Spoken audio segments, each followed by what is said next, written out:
I wanted to take a few minutes to briefly address how to properly incorporate an oral source citation into your speech. Now, first thing, why are you doing this? Orally citing sources adds to your credibility. It makes you as a speaker look like you really know what you're talking about because likely you're not the given expert on any topic. However, you've done the research and you're going to bring those experts into your speech to make yourself sound more credible. But you can plagiarize in a speech just like you can plagiarize in a paper by not giving credit to the proper author. So when you orally cite a source, you're giving credit to the author.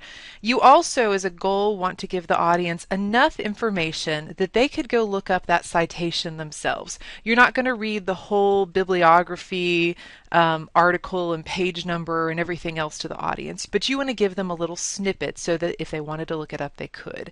Now, I've got a couple of examples for you, and these are common things I hear students do during oral source citations, but starting with the first one.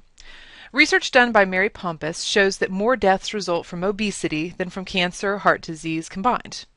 Okay, Mary Pompous. I don't know who Mary Pompous is, unless this is a really famous person or the President of the United States or something that everybody's heard of. You're going to have to give her some credentials. So this is the correct way. Research done by Mary Pompous at the Centers for Disease Control. Okay, now she works for the Centers for Disease Control. That's a credible organization. Shows that blah, blah, blah. So that's a good source citation. Another one I get frequently is according to yahoo.com or according to bing.com, blah, blah, blah. Well, Yahoo or Bing are search engines. They're not actual sources that you're citing. You're using Yahoo or Google to get to that source, but that's not the actual source. So again, here's another way you can cite it. A study done in 2007 at Harvard University shows that more deaths result from obesity than from cancer and heart disease combined. Now again, if the audience wanted to go look that up, they could look up 2007, Harvard, obesity, and they'd probably find that source pretty quickly.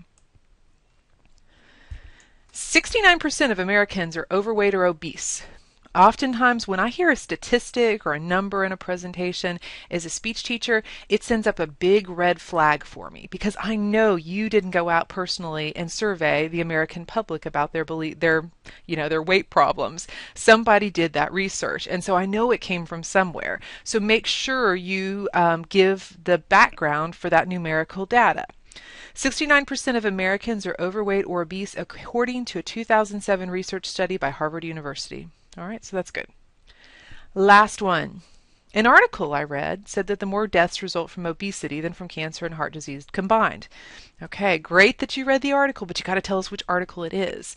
So a November 15th, 2010 article in Newsweek magazine said that blah, blah, blah. So that works a little bit better. Now, notice all of these are indirect source citations. I'm not giving a direct quote. If you are giving a direct quote from somebody, you could just say, Mary Pompous from the Centers for Disease Control said that. You can pause for just a second there and then give the quote. You don't have to say quote unquote. You don't have to do the little finger quotes in the air. Just say that this person said, and then you give just a slight pause and then you go on with the quote. And that's a good way to do a direct citation. So make sure that you incorporate good oral citations into your speeches. For the informative and persuasive speech, I require 3 oral source citations from 3 separate sources. So again, do the research, but then also tell the audience about that research with your oral citations. Thanks.